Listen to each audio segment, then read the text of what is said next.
안녕하세요. 사연 읽어주는 남래입니다. 오늘도 와주셔서 감사드리며 오늘의 사연 시작하겠습니다. 안녕하세요. 저는 떡집을 운영하고 있는 50대 여성입니다. 여러분들께서는 여름 휴가 다녀오셨나요? 저는 이 시즌만 되면 오래전에 겪은 아주 끔찍한 일이 생각나서 여전히 힘들어요. 누군가는 기억도 물처럼 희석되어 시간이 지나면 옅어지기 마련이라고들 하잖아요. 저 역시 그 말에 동감하지만 이 문제에 있어서는 전혀 동감할 수 없습니다. 처음 그 일을 겪었을 때처럼 지독한 불면증과 우울증에 시달리진 않지만 지금도 그 일을 떠올리면 심장이 뛰고 금세 불쾌해지거든요. 여름 휴가철이 되면 어김없이 그날의 분위기가 떠올라 남들이 바다며 산으로 떠날 때 저는 집에만 틀어박혀 있어요. 그 일은 지금으로부터 26년 전으로 거슬러 올라가야 합니다. 저는 이남 일녀를 낳아 다복한 가정 속에서 평범한 결혼 생활을 했었어요. 남편은 당시 공기업 직장인이었고 저는 보험 설계사 일을 하다 셋째가 생기면서 일을 그만두었죠. 그건보다 아이들과 가정에 좀 더 집중해 주길 바랬던 남편의 요구였습니다. 게다가 초등학생이었던 아이들이 학교가 끝나면 엄마가 집에 있는 애들을 많이 부러워하게 됐었고요. 가족들을 위한 결단이었지만 제겐 그게 간단하고 쉬운 일은 아니었어요. 저는 사람들과 어울리면서 에너지를 얻는 스타일이었거든요. 종일 혼자 보내는 시간이 지루해서 말 그대로 좀이 쑤시더라고요. 그때 제 사정을 알고 찾아와준 사람이 바로 올케였습니다. 당시 올케는 우리 막내와 같은 나이에 아이를 키우고 있었는데 유치원 등원을 시키고 오면 꼭 저희 집에 들러 오전 시간을 함께 보내주곤 했어요. 근데 올케, 이렇게 매번 오전 내내 우리 집에 와 있어도 돼? 올케도 집안일 많을 거 아니야. 아니요, 괜찮아요. 저도 혼자서 집에만 있으려니까 너무 지루하고 심심해서. 이렇게 오전이라도 형님이랑 놀다 가면 집안일 할 힘도 생기고 좋더라고요. 나는 원래 집에 있는 거 싫어해서 직장 생활도 오래 했지만 올케는 그런 것도 아니잖아. 집에 있는 거 좋아하는 거 아니었어? 아니요. 저도 밖에서 사람들 만나러 다니는 거 좋아해요. 민석 씨가 나가는 걸 싫어해서 잘 안 나가는 거지. 민석이가? 어머, 걔가 그런 면이 있어? 올케한테 이래라 저래라 안 할 줄 알았는데. 남자들은 다 똑같구나. 나도 애들 아빠 때문에 결국 집에 있는 거 아니야. 결혼 전부터 일 그만두면 안 되냐고 노래를 부르더니 결국 나를 끌어안치더라고. 형님은 많이 아쉬웠겠어요. 저야 처음부터 일할 기회가 없이 결혼했지만 형님은 결혼 전부터 일하시다가 최근에 그만두셨으니. 애들이 싫다는데 어쩌겠어.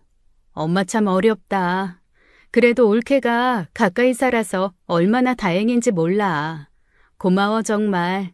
이따 갈 때 감 좀 가져가. 우리 시댁에서 보내준 거. 정말요? 감사히 잘 먹을게요. 여자 형제가 없던 저에게 올케는 제 친동생과 다름없었습니다. 저희 가족한테 싹싹하게 자라기도 하고 은근 까다로운 남동생 비위도 잘 맞추는 것 같더라고요. 가까이 살아서 가족 모임도 자주 갖기도 했고 아이들끼리도 친형제처럼 잘 어울렸죠. 제가 급한 일이 있을 때면 우리 애들도 봐주고 여러모로 도움받는 게 많아 뭐든 해주고 싶었어요. 그래서 집에 좋은 게 들어오면 때론 친정 부모님보다 올케 생각이 먼저 나기도 했고요. 여보, 포도 들어온 거 저거 한 상자만 가져다가 민석이네 가져다 줘. 지금? 귀찮은데. 어차피 오전에 처남댁 오는데 그때 가져가라고 하면 안 돼? 내가 그 생각을 못해서 당신 보고 가져다 달라고 하겠어? 날도 더워서 양산 들기도 힘든데 차도 없이 포도 상자를 들고 언제 가. 당신이 좀 가져다 줘. 차 타고 가든지 후다닥 뛰어갔다 오든지. 그럼 천안 보고 들러서 가져가라고 하면 되잖아. 오늘 민석이 숙직이래. 아유, 그냥 좀 갔다 와라. 거리가 얼마나 된다고 그게 귀찮다고 그래? 내가 가? 그럼 착해줘. 아유, 됐어. 갔다 오면 되잖아. 남편은 그제야 볼멘 소리를 궁시렁대며 무거운 엉덩이를 들었죠. 그때 저희가 남편의 드림카인 그랜저를 뽑은 지 얼마 안 됐을 때였어요. 저도 운전은 할 수 있었지만 새 차라는 이유로 남편은 제게 차 키를 맡기지 않았습니다. 그래서 어딜 가든 남편이 운전했고, 그래서 그날도 남편이 갔다 온 것이었어요. 올케한테도 도착 시간에 맞춰 아파트 밑으로 내려와 있으라고 했고요. 그런데 이 사람이 함흥차사처럼 돌아올 때가 됐는데도 한참이 지나도록 안 오는 겁니다. 설마 당구장으로 빠졌나 싶어 올케한테 연락했더니 뜻밖에도 방금 갔다는 거예요. 방금 갔다고? 이 시간까지 거기에 있었어? 네, 여기까지 오셨는데 시원한 물이라도 한잔하고 가시라고 했거든요. 이야기하다 보니 이 시간이 됐네요. 저도 시간 가는 줄 몰라서 연락을 못 드렸어요. 죄송해요, 형님. 유정이가 고모부를 또 많이 좋아하잖아요. 그랬구나. 나는 하도 안 와서 이 사람이 이 시간에 당구장을 갔나 했지. 알았어, 올케. 내일 봐. 그때는 그 일을 대수롭지 않게 생각했었는데 나중에 생각해보면 그때부터 뭔가 있어도 있었겠다 싶더라고요. 그러던 어느 날 올케가 문득 생각났다는 듯 여름 휴가 제안을 한 겁니다. 형님, 올 여름 휴가 애들 두고 우리끼리 가보는 거 어때요? 어머님, 아버님도 모시고요. 어른들끼리 애들 신경 안 쓰고 먹고 마시고 자유롭게 보내는 거예요. 애들은 두고? 엄마 아빠도 같이 가면 애들은 누가 보고? 제가 이거 좋은 생각이다 싶어서 진작 제 동생한테 말해뒀거든요. 아시죠? 제 동생 유치원 교사잖아요. 한 번만 부탁한다고 했더니 1박 2일 정도면 괜찮다고 흔쾌히 수락하던데요. 아유, 그래도 올케네랑 우리 애까지 하면 애가 넷인데. 아무리 유치원 교사라지만 혼자선 힘들지. 뭐 어때요? 주영이, 희영이는 초등학생이라 괜찮아요. 형님, 상상도 안 되지 않아요? 저는 우리 유정이 없이 여행한 게 너무 까마득해서 상상도 안 돼요.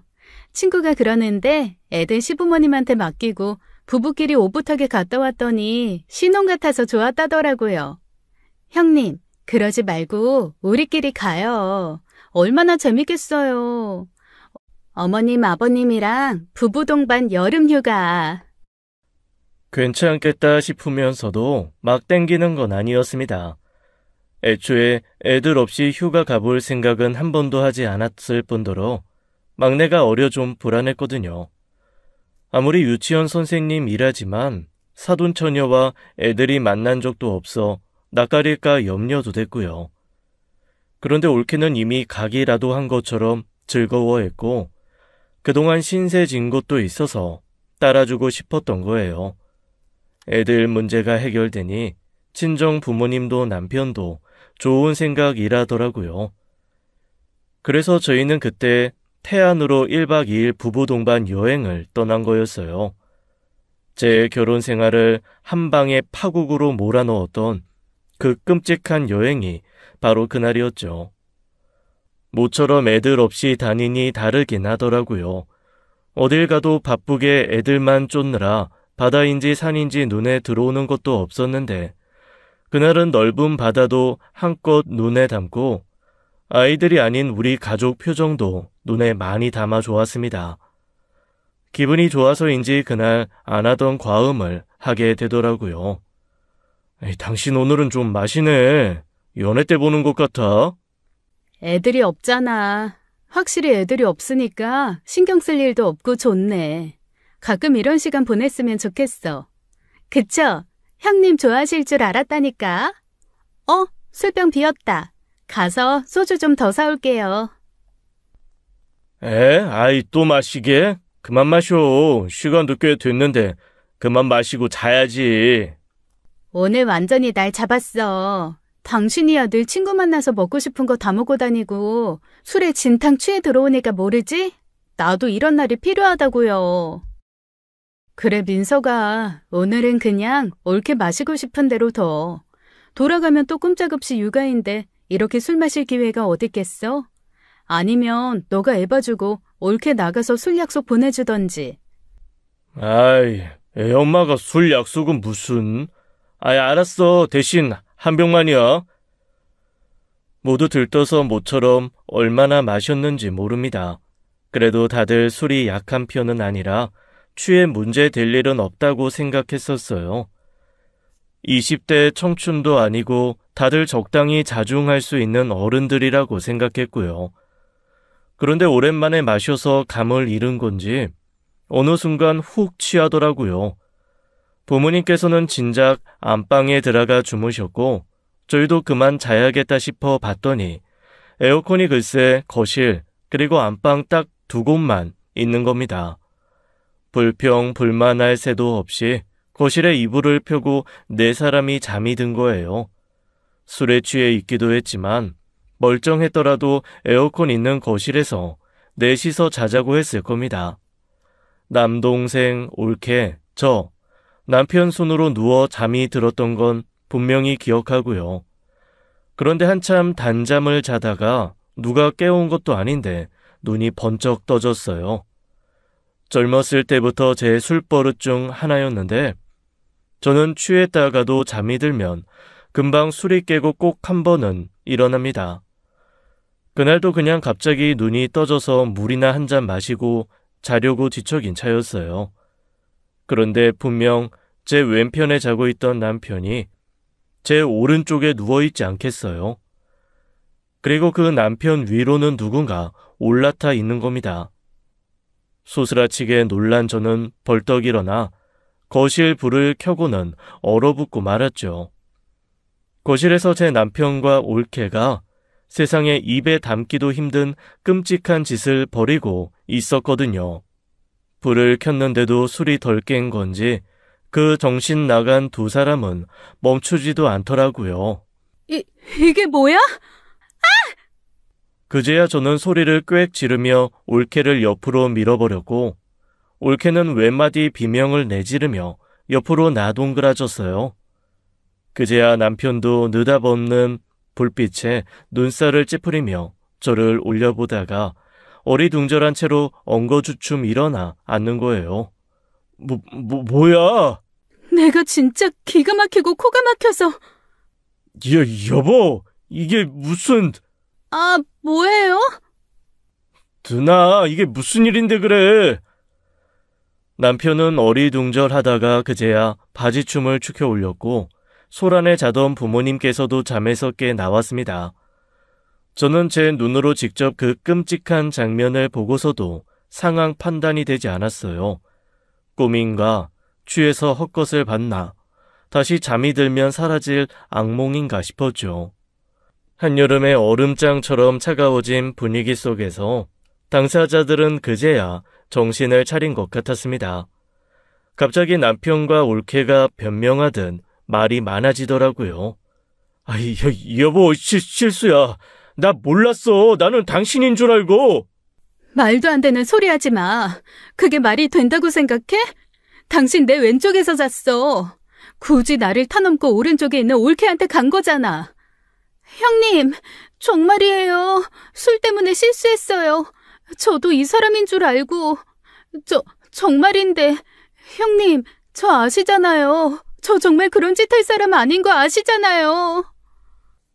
누나, 정말 내가 생각하고 있는 게 맞아? 진짜 두 사람이... 아니, 이게 다 무슨 소리야?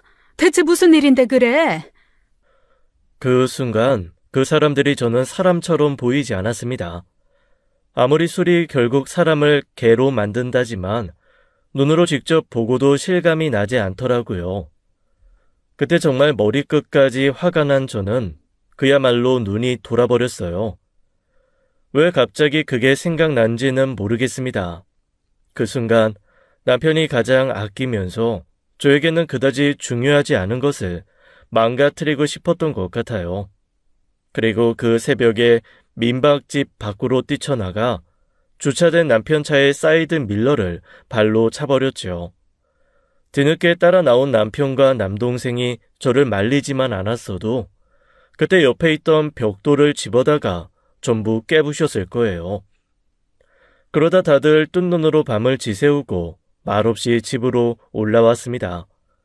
그리고 저는 바로 남편에게 그랬죠. 이혼해. 2번, 3번 생각할 필요도 없이 이건 이혼이야. 여보, 내가 실수라고 했잖아. 실수라고 다 봐줘야 돼? 내가 그 순간... 당분간 엄마 집에 가 있을게. 애들도 내가 데리고 가 있을 테니까 그렇게 알아. 여보! 남편은 나가려는 저를 붙들고 무릎을 꿇고 앉았습니다. 정말 실수였다고, 술김에 제정신이 아니었던 것 같다고, 자긴 정말 저라고 생각했다고 울부짖더라고요. 술이라고 하니 그거 하나 때문에 그럴 수 있겠다 싶다가도 당시 그 장면이 자꾸 환영처럼 나타나 저를 괴롭혔어요. 눈앞에 잔상처럼 따라다니던 그 광경 때문에 며칠 동안 밥도 제대로 먹지 못했고 잠도 제대로 자지 못했죠. 남편은 여러 날 찾아와 친정 부모님 앞에서도 무릎을 꿇고 용서해달라고 했지만 제 마음은 흔들리지 않더라고요. 도저히 용서가 안 되었어요. 저도 그 정도였는데 제 남동생은 어땠겠어요? 어렸을 때부터 저보다 마음이 여렸던 애라 자기 때린 친구의 억지 사과에도 어쩔 수 없이 받아주던 애였거든요. 옳게도 남편과 마찬가지로 그저 손이 발이 되도록 빌고 있었죠. 저는 한번 결정한 일은 뒤도 돌아보지 않는 스타일이라 애써 무시하고 있었지만 남동생은 그 문제 때문에 온몸으로 괴로워했습니다. 그 후로 매일 술에 취해 친정으로 퇴근했거든요. 초인종 소리가 들린다 싶어 나가서 문을 열어주면 현관으로 고꾸라지는 남동생을 붙잡는 게 일이었습니다. 아버지는 베란다에서 줄담배를 피워대셨고 엄마도 생각날 때마다 기가 막힌다고 우셨어요. 그 2사람 때문에 저희 가족은 만신창이가 된 마음으로 하루하루를 보내야 한 거예요. 애들은 영문도 모른 채 어른들 눈치만 살피고 생전 본 적 없는 제 부모의 모습에 겁도 먹었죠. 올케 꼴도 보기 싫어 막내는 유치원도 보내지 않고 종일 제가 돌봤는데 막내가 그러더라고요. 엄마, 우리 집에 언제 가? 조금 있다가 나중에 갈 거야. 나 유치원은 언제 가? 유치원도 나중에. 아빠는? 아빠는 왜 우리랑 같이 앉아? 엄마가 화나서 그래? 재영아, 그만 자자. 아이들이 뭘 물어도 어떻게 대답해야 할지 몰라 피하는 날이 많았습니다. 안 자겠다는 아이를 억지로 재우고 나자 아빠가 그 시간까지 안 주무시고 저를 조심스레 부르셨어요. 현우가 이혼해야겠어? 아빠, 당연하지. 이 상황에서 어떻게 살아? 안 하면 민석이는 어쩌고? 민석이 보고 애들 아빠 보면서 살라는 거야? 나는 옳게 보고 살고? 술에 취했으면 다야. 그렇게 따지면 음주운전은 왜 처벌해? 술이면 뭐 만사 오케이. 무슨 짓을 저질러도 장땡이야? 그건 아니지만... 다른 사람이랑 그랬으면 몰라. 옳게야, 아빠. 난 그 꼴을 2눈으로 봤다고. 그 꼴을 보고 어떻게 그 사람이랑 같이 살아? 죽을 때까지 생각날 것 같은데. 당연히 나도 남서방 다리 몽둥이를 분질러 놓아도 시원찮은데 애들 생각하면 그게 또 쉽지 않잖아. 애들 아빠 없이 키울 거야. 너 혼자서 애 셋을 어떻게 키우려고. 남서방한테는 안 보낼 거 아니야. 당연하지.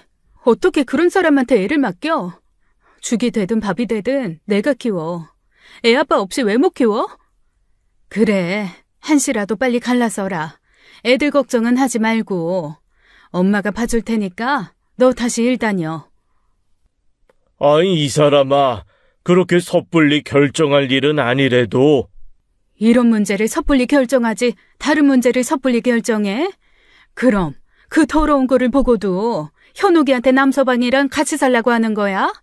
손주가 다 무슨 소용이야. 내 자식이 먼저지. 그렇게 말씀하시던 아빠의 마음도 이해는 갔어요.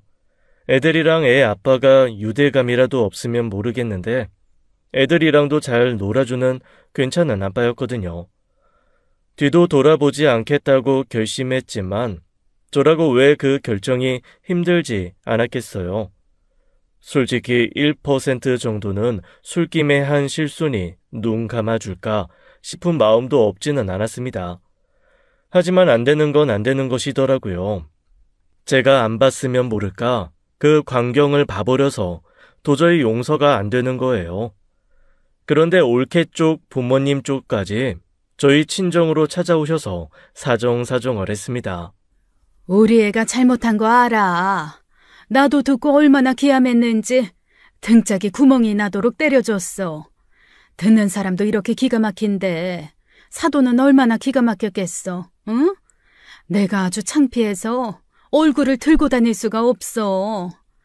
근데 유정이 봐서라도 한 번만 눈 감아주면 안 될까? 그 어린 게 무슨 죄야. 사돈도 애가 있으니 알 거 아니야. 사돈만 좀 넘어가주면 한서방도 한 번은 눈 감아줄 것 같은데. 사돈 어르신 말씀 이해는 합니다. 하지만 그건 힘들 것 같아요. 아휴, 그러지 말고. 내가 오죽하면 여기까지 찾아와서 그래. 무릎이라도 꿇어? 내가 두 손으로 싹싹 빌기라도 해? 말도 안 되는 부탁인 거 알지만 한 번만 다시 생각해줘. 어디 가서 말도 못하고 이 나이 든 사람 사정도 좀 봐달라고, 응? 저희 부모님 심정은 헤아려 보셨어요? 어디 가서 말도 못한다고요. 당한 사람도 마찬가지예요. 사위랑 며느리가 한 짓으로 사돈 어르신보다 더 괴로워하시는 게 저희 부모님이시라고요. 그런데 지금 여기까지 찾아와서 봐달라고 하시는 거예요? 제가 왜요? 제가 대체 뭐 때문에 두 사람을 봐줘야 하는데요? 저는 못합니다. 돌아가 주세요. 결국 안 싸던 어르신도 저희 친정이 와서 눈물을 쏟으셨고 제 앞에서 사정하며 오열하시는데 미치겠더라고요. 도저히 용서가 안 됐는데 사방에서 한 번만 눈 감아줘라. 일부러 그런 것도 아니지 않냐 성화였으니까요. 그러다 보니 저도 너무 혼란스럽더라고요. 그냥 넘어가 줄 수도 있는 일에 내가 예민하게 구는 건가? 술 먹고 실수 좀 할 수 있는 거 가지고 내가 너무 야박한 건가 싶고요. 그때 얼마나 마음 고생이 심했는지 2주 만에 살이 5kg이나 빠지더라고요. 먹어도 먹은 것 같지도 않고 사실 먹을 생각도 없었는데 엄마가 억지로 권해서 먹은 거였어요. 그런데 남동생이 결국 완전히 이혼의 뜻을 굳히자 올케도 자포자기라도 한 듯 또 술을 진탕 먹고 친정으로 찾아온 겁니다. 그리고 하는 말이 정말 가관이더라고요. 나요, 피해자예요. 나 완전히 피해자. 그날 뭐 내가 하고 싶어서 한 줄 알아요? 이게 다 고모부가 나 꼬셔서 그런 거라고요. 어? 나 가만히 자고 있는데 나한테 와가지고 내가 가만히 있다고 가만히라고 생각해서 나한테 막. 당신 진짜 미쳤어? 나 진짜 억울해. 억울하다고. 난 이렇게 이혼 못해. 절대 못해. 형님, 저 아시잖아요. 제가 그동안 형님한테 얼마나 잘했어요? 저 진짜 형님 제 친언니라고 생각했었어요. 친언니. 근데 제가 일부러 그랬겠냐고요. 형님, 제발 이렇게 좀 빌게요. 저 좀 용서해 주시고 이 사람 좀 설득해 주세요. 미안 누나, 들어가. 내가 데려다주고 올게. 남동생이 황급히 올케를 눈앞에서 치우는 동안 저는 또 눈을 뜬 채로 악몽에 시달려야 했습니다. 본격적으로 이혼 이야기가 오고 가면서 아이들 귀에도 그 이야기가 들어갔고 이번엔 아이들이 울면서 사정하기에 이른 거예요. 엄마, 아빠랑 이혼해? 따로따로 사는 거야? 그럼 우리는 누구 따라가? 엄마, 그냥 이혼 안 하면 안 돼? 엄마랑 아빠랑 같이 살면 안 돼? 아빠가 잘못한 거 내가 이렇게 용서 빌게. 내가 잘못했다고 할게. 엄마가 아빠 한 번만 봐줘. 아이 데리고 이혼해 보신 분들은 아실 겁니다. 이거 정말 못할 짓이에요. 그 일로 제가 가장 큰 상처를 받아 괴로웠다고 하지만 진짜 힘들고 괴로웠던 건 아이들이었을지도 모릅니다. 언젠가 텔레비전에서 그러더라고요. 부모가 싸우면 아이들의 머릿속은 전쟁터가 된다고요. 전쟁터 한복판에 내던져진 공포를 느껴야 하는 아이들에게는 너무 미안했습니다. 그래서 잠시 흔들리기도 했었어요. 안 싸돈 어르신 말대로 저 하나만 참으면 더 많은 사람들이 행복해지는 거 아닌가 싶은 생각이 들었거든요. 그런데 남편은 돌아올 수 없는 강을 건너고 말았습니다. 며칠 후 남동생이 갑자기 경찰서라는 연락에 서둘러 갔더니 남편과 함께 있더라고요. 둘 다 꼴이 말이 아닌 게 주먹 다짐이라도 한 게 분명해 보였죠. 어떻게 된 거야? 너 꼴이 왜 이래?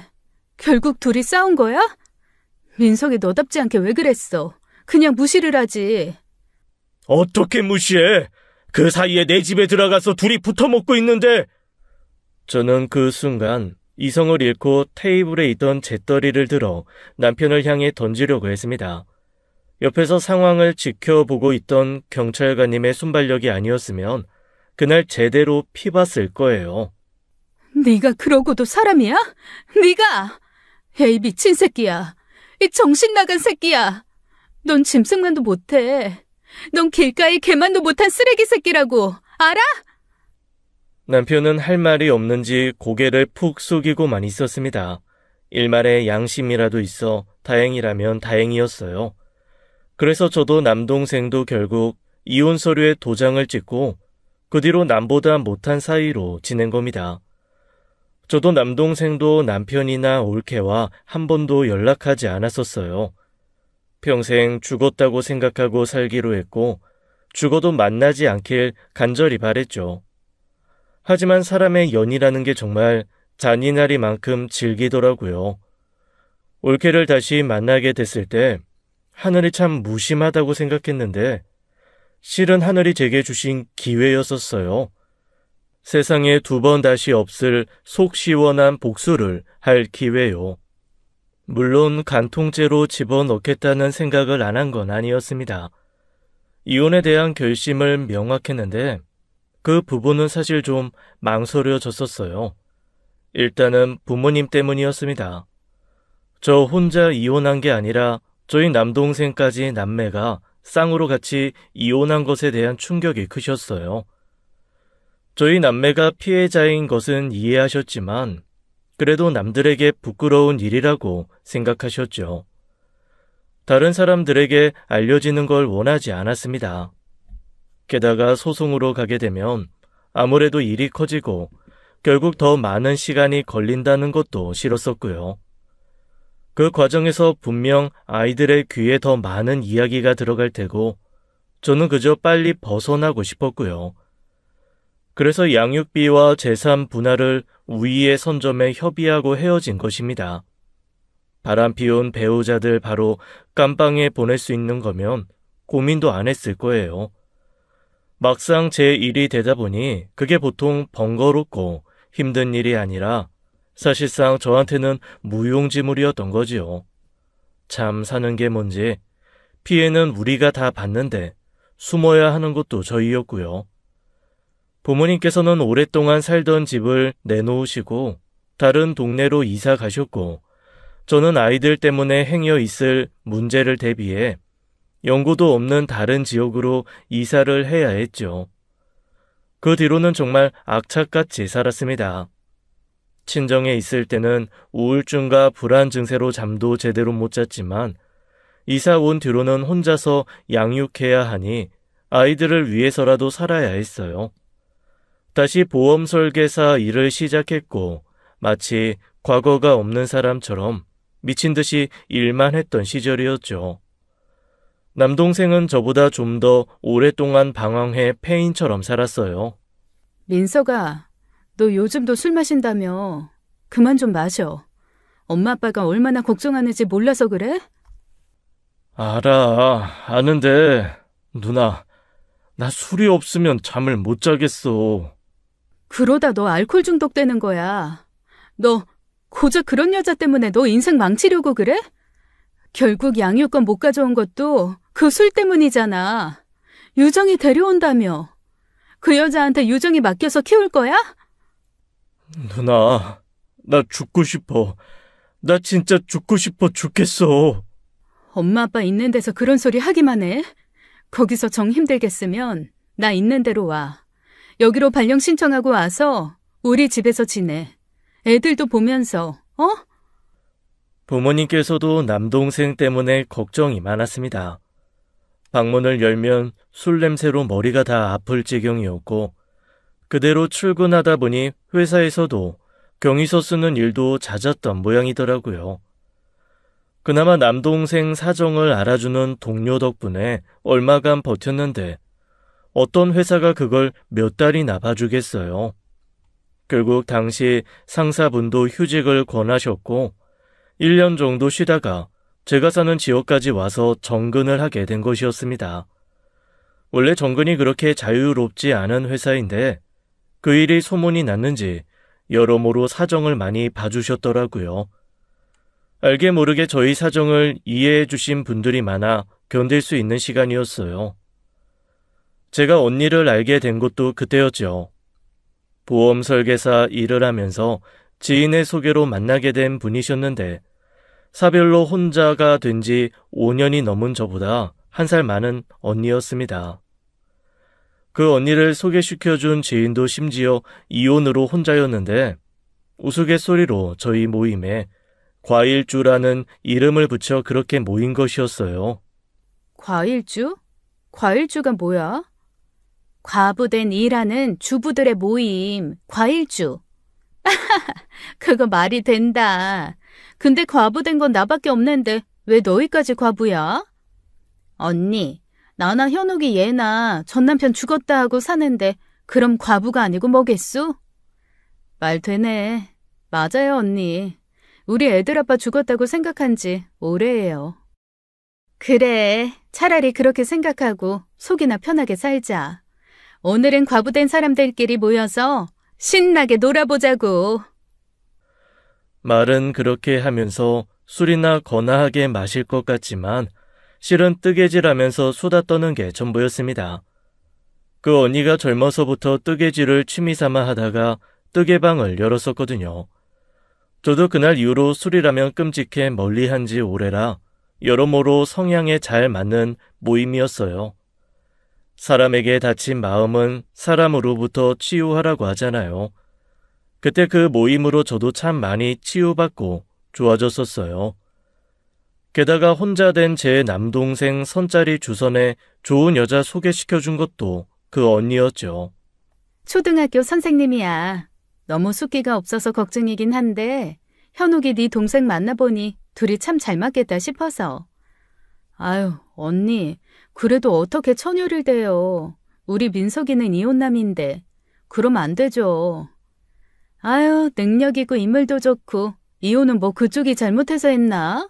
그쪽 부모도 속이 참 좋고 따뜻한 사람들이라 사정 얘기하면 흠으로도 안 봐. 이혼했다고 뭐 이혼녀만 만나란 법 있어? 그래도 미안해서 그렇지. 미안할 것도 셌다. 일단 둘이 붙여보고 둘이 알아서 하라고 할 일이야. 그냥 떠밀어주는 거지. 눈 맞는 거야. 지들이 알아서 하겠지. 덕분에 좋은 사람 만나 안정된 삶을 살면서 남동생 상태도 몰라보게 좋아졌죠. 언니는 참 당당하고 멋진 사람이었어요. 저와 사정이 다르다지만 첫째 아이 3살 때 병으로 남편을 잃고도 세상을 저렇게 당차게 살 수도 있구나 싶어 존경스럽기까지 했습니다. 어떻게 보면 막 이혼한 새내기 이혼녀인 저에게는 길라잡이 같은 사람이었어요. 겨우 마음을 열어 제 끔찍한 상처를 보였을 때도 세상에 둘도 없는 내 편인 것처럼 함께 분노해 주었죠. 거지 같은 인연을 떠나 보내니 하늘에서 귀한 인연으로 보상해 주나 보다 싶었어요. 그러다 저희가 둘도 없는 자매처럼 지내게 된 계기가 있었습니다.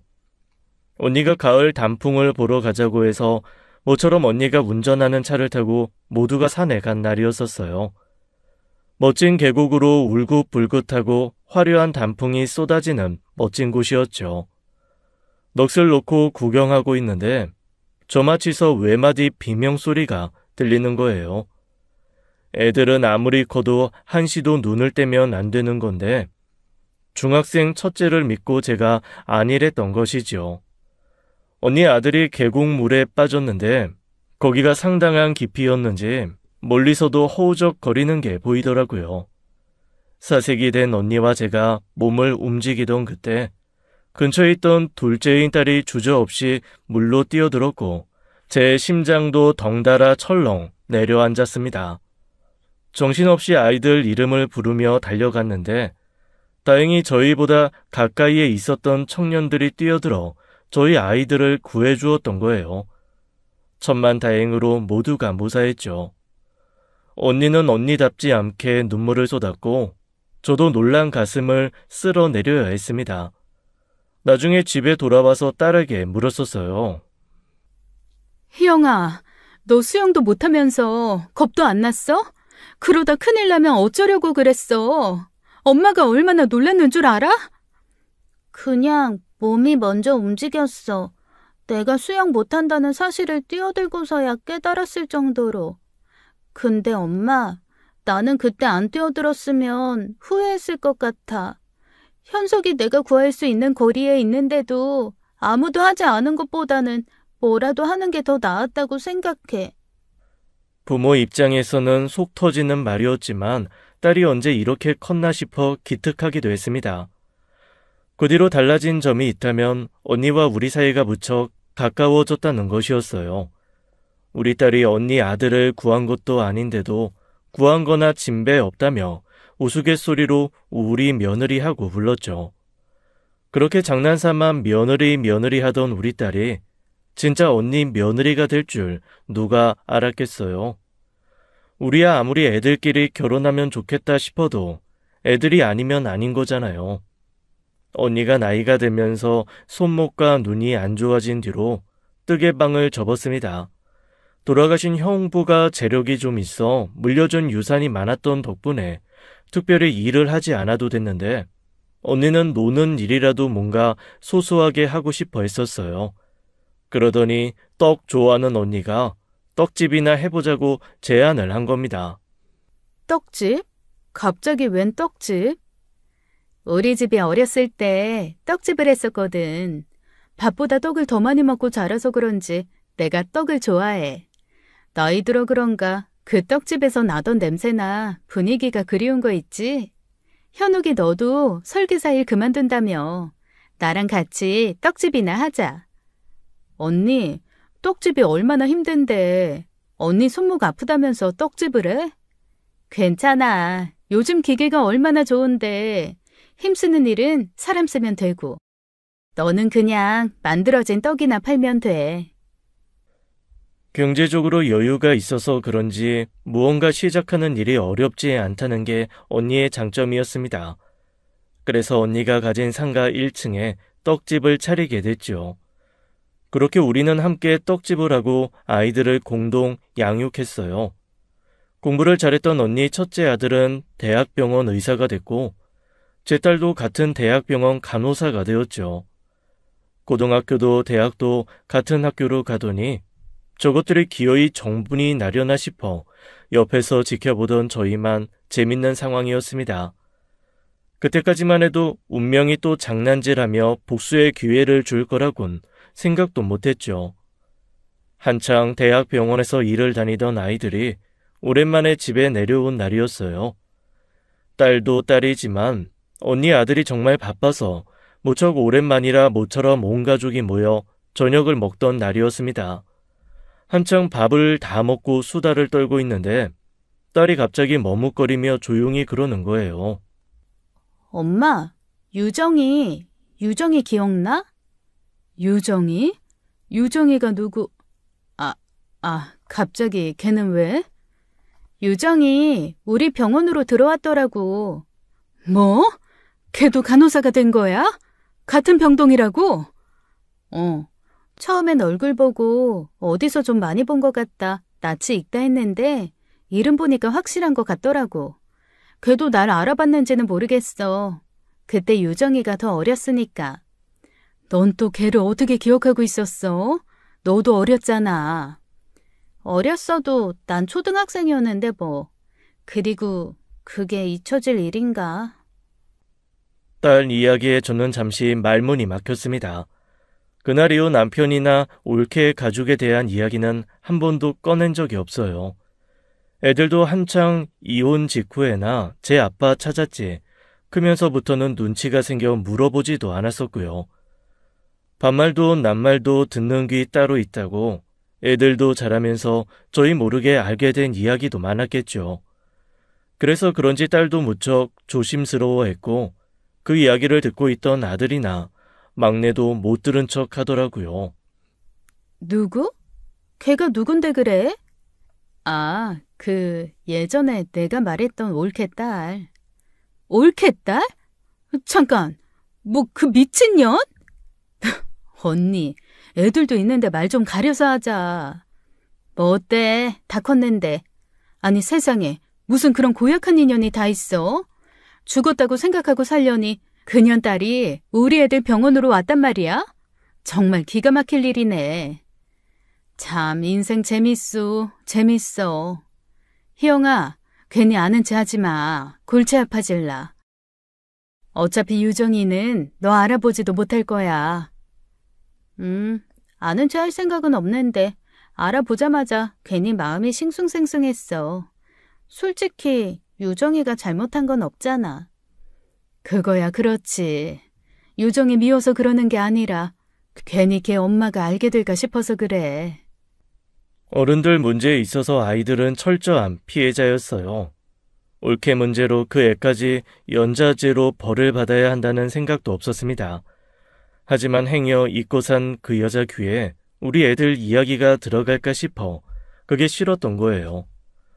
그런데 참 사람 인연이 질기고도 묘하더라고요. 딸이 그러는데 병원에 언니 아들이랑 조카가 그렇고 그런 사이라는 소문이 퍼졌다는 겁니다. 요즘 들어 딸이 기운이 하나도 없어 무슨 일인가 싶었더니 그것 때문이었던 거예요. 그 일이 언니 귀에도 들어가게 됐고 언니도 불같이 화를 내며 아들을 혼냈습니다. 야 고현석, 너 대체 무슨 생각이야? 너 유정이라는 애랑 그렇고 그런 사이라던데 그때 못 들었어? 걔가 이모네랑 어떤 악연으로 얽힌 아이인지 못 들었냐고. 그때 이모도 희영이도 그랬잖아. 애가 무슨 잘못이냐고. 내 일은 내가 알아서 해. 그러니까 신경 쓰지 마. 이게 미쳤네 미쳤어. 너 이모랑 희영이가 우리한테 어떤 사람들인데 너 하나 때문에 원수로 살게 하려고 그래? 야, 암만 네가 내 아들이라도 그 꼴은 못 본다. 차라리 모자 인형 끊어 이 자식아. 언니가 세게 말하며 아들을 질책했지만 언니 아들은 꿈쩍도 하지 않더라고요. 평소에도 냉정한 구석이 있는 아이긴 했지만 솔직히 다시 봤습니다. 모르면 모를까, 알면서도 저럴까 싶어 야속하기도 했고요. 게다가 저희는 우리 딸이랑 둘이 잘 돼가는 줄 알았거든요. 그 녀석 때문에 마음 고생하는 것 같은 딸을 보니 속도 상했습니다. 애먼 언니만 미워해서 어쩔 줄을 모르고 저는 애써 괜찮다고 할 수밖에 없었어요. 언니 아들 말대로 자기 문제인데 어른들이 누굴 만나지 마라 할 수는 없었으니까요. 어느 날 전화할 때마다 기운이 하나도 없는 딸이 걱정돼서 서울까지 올라간 적이 있습니다. 동료들이랑 나눠 먹으라고 떡을 종류별로 해다가 바로 KTX를 타고 갔죠. 로비에서 딸을 기다리는데 어딘가에서 낯익은 이름이 들리는 거예요. 유정아! 엄마, 오지 말라니까 왜 왔어? 나 오늘 이브닝이라 늦게 끝나서 저녁도 늦게 먹는단 말이야. 우리 딸 얼굴 보려고 온 거지. 밥 먹으러 왔을까 봐? 근데 그 의사는 어디 가면 볼 수 있는 거야? 어? 아이 참 엄마. 괜히 티내지 마. 병원 사람들한테 눈치 보여. 안 그래도 신입이 의사랑 벌써 그런 소문 났다고 안 좋게 보는 사람들도 많은데. 질투가 나서 그러는 거지.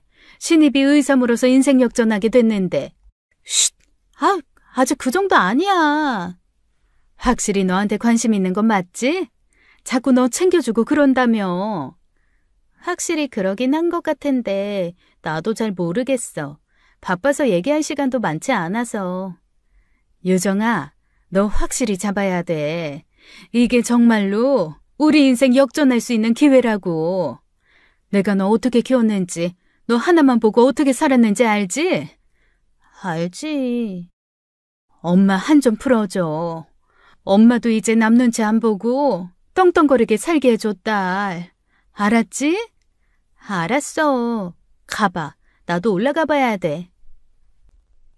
놀라 빤히 쳐다보던 저는 등을 돌려 지나가려던 올케와 눈이 딱 마주치고 말았어요. 순간 망했다 싶으면서도 내가 왜 피해야 하지 싶어 그 눈을 피하진 않았죠. 그러자 전 올케도 저를 빤히 바라보더니 소스라치게 놀라더라고요. 아는 체나 하지 말 것이지 뻔뻔한 건 예나 지금이나 똑같았습니다. 형님 맞죠? 누가 형님이야? 우리 민석이랑 헤어진 지가 언젠데. 잘 지내셨어요? 잘 지냈겠어? 우리가 이렇게 아는 체 할 사이인가? 볼일 끝났으면 가. 유정이가 여기서 일해요. 그래서 유정이 보려고. 글쎄 안 물어봤다니까?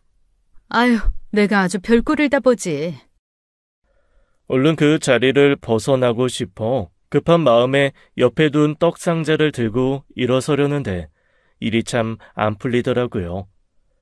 꿀떡 상자 노끈이 풀어지면서 안에 있던 그 아까운 떡이 반절이나 쏟아지고 만 거예요. 어머, 이 아까운 떡을. 정신없이 주워 담고 있는데 갑자기 머리 위에서 나지막한 소리가 들리는 겁니다. 형님도 그렇게 헤어져서 참 궁상맞게도 사시네요. 뭐? 아니에요. 도와드려요? 저는 기가 막혀서 앉은 채로 노려보고 있었습니다. 그때였어요. 하필이면 그 타이밍에 딸이 내려왔고 딸이 주저앉아 있는 저를 보고 무슨 일이라도 난 줄 알고 급하게 달려온 겁니다. 엄마, 괜찮아? 왜 그래? 엄마? 어머, 형님, 설마 희영이도 여기서 일해요? 희영아, 나 기억나니? 외숙모. 네? 저희 외숙모는 따로 있는데요. 형님, 유정 아빠 재혼했어요?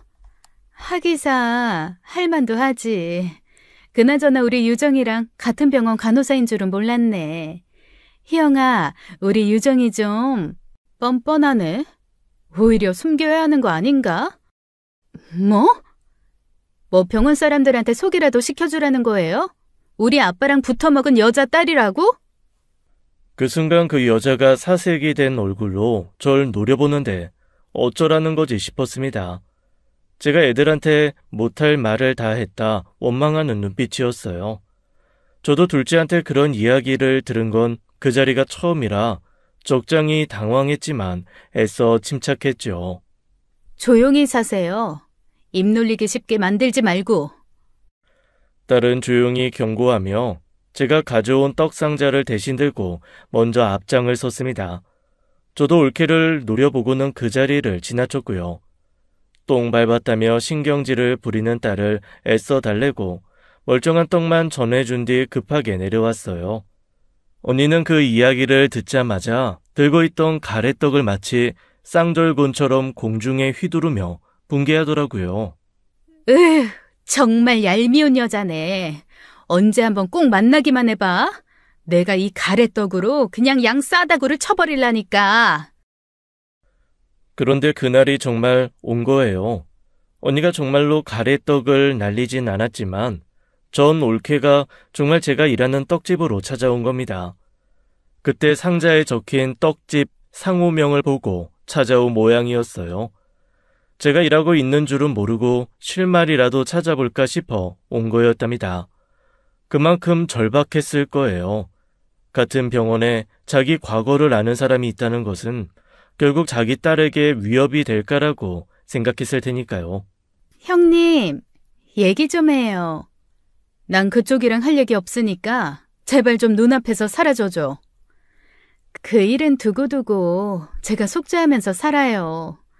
근데 그걸 우리 유정이한테까지 책임지려고 하면 안 되는 거잖아요. 아, 글쎄, 내가 네 딸 사정까지 봐줘야 할 이유는 없잖아. 당장 나가. 당장 나가라고. 안 나가요. 형님이 우리 유정이 건드리지 않겠다고 약속할 때까지 못 나가요. 내가 뭐 잃을 게 있겠어요? 나 유정이 하나만 바라보면서 살았어요. 이제 우리 딸 인생 좀 피려는데 좋은 직업 가져서 좋은 사람 만나서 이제 좀 살만하려고 하는데 형님이랑 희영이가 초치는 꼴을 보자고요? 절대 그렇게는 못하죠. 내 딸 인생 망가지면 희영이 인생도 마찬가지인 거예요. 뭐? 이게 보자 하니까.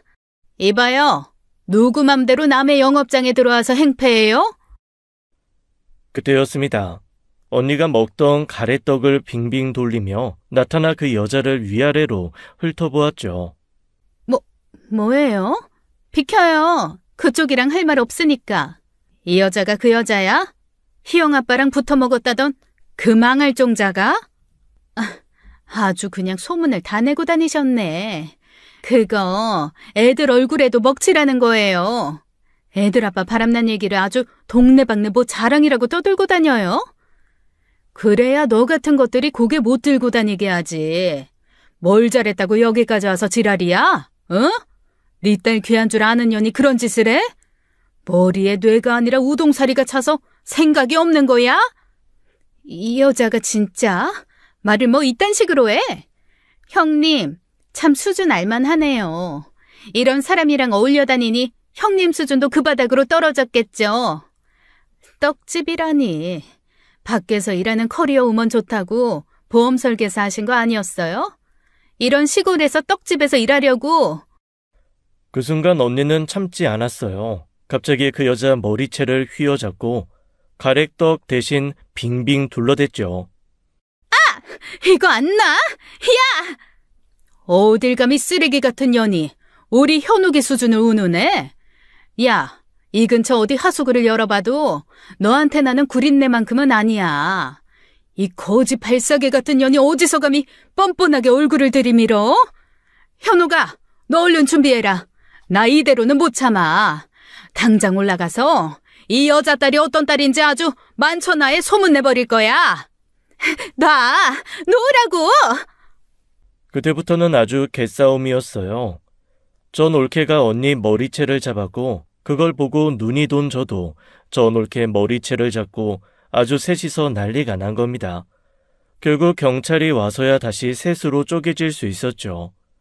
결과적으로 셋 다 쌍방폭행이 되어서 적당히 모른 채 하고 일은 마무리 지었지만 생각하면 생각할수록 분하더라고요. 그런데 그날 저녁 딸한테 전화가 왔는데 아주 기가 막히더라고요. 병원의 딸에 대한 안 좋은 소문이 돌기 시작했다는 겁니다. 언니 아들이랑 조카가 한창 잘 되고 있는데 그 사이에 끼어들어 자꾸 언니 아들을 빼앗으려 한다는 소문이요. 그래서 난처해진 딸이 언니 아들한테 찾아가 그게 아니라고 말 좀 해달라는데도 시큰둥하더래요. 딸은 기가 막혀 화가 나서 연락했고 분명 조카의 짓이면 어쩔 줄을 모르더라고요. 이대로 있으면 우리 딸만 이상해지겠다 싶어 다음날 저는 바로 서울로 올라갔습니다. 언니도 자기 아들 족치러 가겠다고 함께 나섰고요. 둘 다 가게를 비운 날은 그날이 처음이었어요. 언니가 병원에 도착하기 전부터 아들 보고 나오라고 난리를 쳤습니다. 나 지금 너 병원으로 가니까 너 당장 나와. 너 지금 안 나오면 아주 병원 못 다니게 할 줄 알아. 내가 아주 창피해 죽겠어. 내가 너를 그렇게 키웠어? 어? 어떻게 희영이가 그 꼴을 당하는데 모른 척하고. 아휴, 너 잔말 말고 나와. 어서! 언니와 함께 병원 로비에 도착하니 다행히 언니 아들이 나와 있었고 난처하다는 듯 언니를 가로막더라고요. 아유, 엄마 좀 가만히 있어. 왜 그래? 내가 가만히 있게 생겼어? 어제 그 여자가 나타나서 엄마 머리채 잡았어. 여기 이거 봐. 엄마 머리 땜통 났잖아. 너 지금 그 수준 낮은 여자 딸이랑 연애라도 하겠다는 거야? 너 그럴 바에야 일 그만둬. 절대 용서 못해. 아, 진짜 그런 거 아니라니까. 그때였습니다. 때마침 그 여자와 조카가 모습을 드러낸 거예요. 조카는 언니 아들을 보고 놀라 얼굴을 붉혔고 그때서야 올케는 저희 관계를 눈치채고 입이 떡 벌어지더라고요. 자기 딸 인생 역전을 시켜줄 남자가 바로 자기가 머리채 잡은 그 여자의 아들이라는 걸 어떻게 놀라지 않을 수가 있었겠어요. 마침 제 연락을 받은 딸까지 오면서 필요한 사람이 다 모였죠. 소문의 세 사람이 모였으니 병원 사람들도 얼마나 호기심으로 바라봤겠어요. 일단 언니 아들의 체면도 있으니 근처 카페로 가서 이야기하자고 자리를 옮겼죠. 물론 그 옮긴 카페에도 병원 관계자들이 많아 큰 도움은 되지 않을 것 같지만요. 전 올케는 그제야 정신을 차리고 땀을 뻘뻘 흘리면서 어제 일을 사과하더라고요. 제가 어제는 당황해서 그만 전 고닥터 어머니인 줄도 모르고 내가 사과받자고 온 건 아닌데. 예? 아, 그게 엄마, 형님 미안해요. 제가 어제는 너무 화가 나서 우리 애가 좋은 사람 만나서 살 수도 있는데 싶어서 경황이 없었어요. 언니 같으면 안 그러겠어요? 희영이가 의사 남자친구 만나서 결혼할 수도 있는데 누가 그걸 방해한다고 하면. 그때였습니다. 잠자코 듣고만 있던 언니 아들이 불쑥 입을 연 거예요. 이야기가 나와서 말인데 혹시 그 한유정 씨 남자친구란 사람이 혹시 접니까? 에? 그럼 고쌤, 그게 무슨... 좀 당황스럽네요. 한유정 씨, 내가 그쪽 남자친구입니까? 아니, 그게 아직 남자친구는 아닐지 몰라도 저희 썸 아닌가요? 네? 그게 무슨 말도 안 되는 소리예요. 내가 왜요? 내가 왜 한유정 씨랑 사깁니까?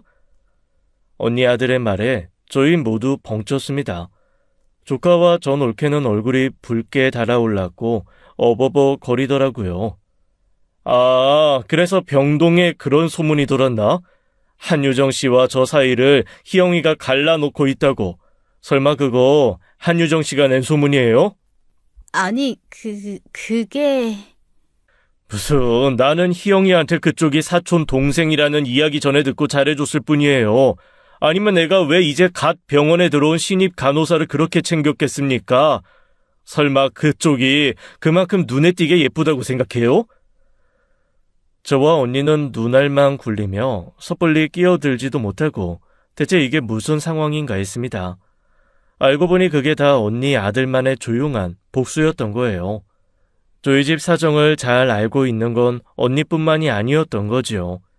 저희 이야기를 잠자코 듣고만 있었던 언니 아들이 저만의 작은 복수를 준비했던 겁니다. 조카에게 관심 있는 척 굴었다가 결정적인 순간에 망신을 주는 거예요. 나중에 들어보니 처음부터 그럴 생각은 아니었대요.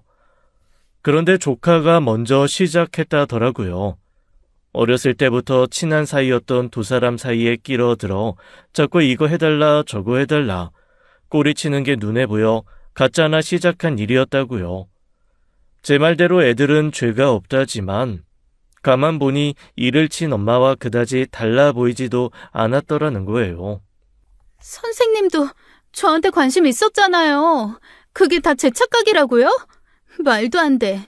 그게 단순히 언니 사촌 동생이라는 이유로 할 수 있는 선이라고요? 언니가 뭔데요? 뭐긴 뭐야, 내 여자친구지. 한간호사, 앞으로 공과 사는 좀 구분합시다. 안 그래도 시도 때도 없이 개인적인 연락이 와서 난처했는데 이참에 정리는 해야겠네요. 앞으로 선 좀 지키면서 살아요. 특히 희영이한테 선 넘지 말고. 이게 무슨, 내 딸 가지고 논 거지? 너 내 딸 가지고 논 거야? 아주머니 말 조심하세요. 털끝도 건드린 적 없는데 남자친구니 가지고 놀았다느니 지금 이렇게 공공연한 장소에서 오해 살 만한 발언하시면 법이라는 게 아주머니를 좀 곤란하게 할 거예요.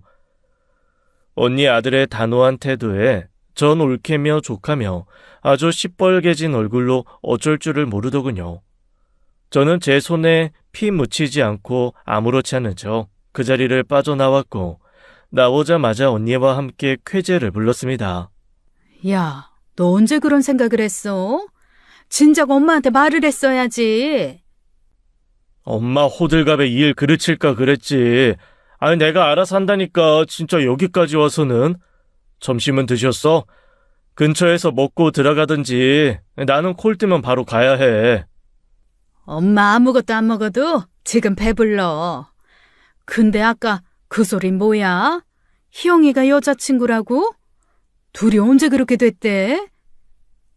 아닌데. 우리가 언제... 아니었어? 난 그런 줄 알았는데. 그럼 오늘부터 하든지. 이거 완전 선수네. 이 새끼 이거. 희영아, 너 이거 초장에 잡아야 된다. 다른 여자들한테 그러나 안 그러나 잘 지켜봐. 행여 선수처럼 굴면 이모한테 말하고, 응? 그렇게 저는 언니와 정식으로 사돈을 맺게 되었습니다. 조카요. 몇 주 버티지 못하고 제 발로 사직서를 내고 나가버렸대요. 명실상부 최고 대학병원 간호사 타이틀도 버리고 갈 만큼 상황이 안 좋았거든요. 그 카페에서 그 사태의 전말을 듣고 있던 병원 관계자들 사이에서 소문이 돌면서 조카가 혼자 착각해 북치고 장구친 일이라는 사실이 밝혀져 망신을 당한 것이죠. 거기서 끝난 일도 아니었습니다. 그대로 저희 떡집에 갑자기 위생점검이 나오고 악성 리뷰가 달리는 거예요. 위생점검이야 워낙 평소 관리가 잘 되어 있어서 무사히 넘어갔는데 알고 보니 그 악성 리뷰가 전 올케 지시더라고요. 어떻게든 망하라고 난리치고 있길래 저희가 먼저 신고해서 벌금 받게 했습니다. 살다 보니 이런 날도 온다 싶어 통쾌했어요. 특히 자식 있는 사람들은 이래서 죄 짓고는 못 산다 싶더라고요. 남동생은 그 사실을 몰라요. 괜히 전 올케 이야기 꺼내면 싱숭생숭해질 것 같고 게다가 딸 일이니 마냥 저처럼 기뻐하기도 힘들 것 같았으니요. 앞으로 두 번 다시 그 모녀가 저희 삶에 끼어드는 일이 없도록 마지막으로 제대로 경고해 주었죠. 어차피 볼장 타본 사이에 난 잃을 것도 없다. 한 번만 더 내 눈앞에 나타났다간 네 딸 인생도 그날로 종치는 거야. 알겠어? 이제 지나간 인연에 연연하지 않고 제 곁에 머문 인연에 집중할 시기가 온 것 같아요. 이제 좀 놓고 살라고 하늘에서도 그만한 기회를 주지 않았을까 싶거든요. 지금까지 사연 읽어주는 남녀였습니다. 끝까지 함께 해주신 여러분 감사드리며 저희는 다음 사연으로 돌아올게요. 감사합니다.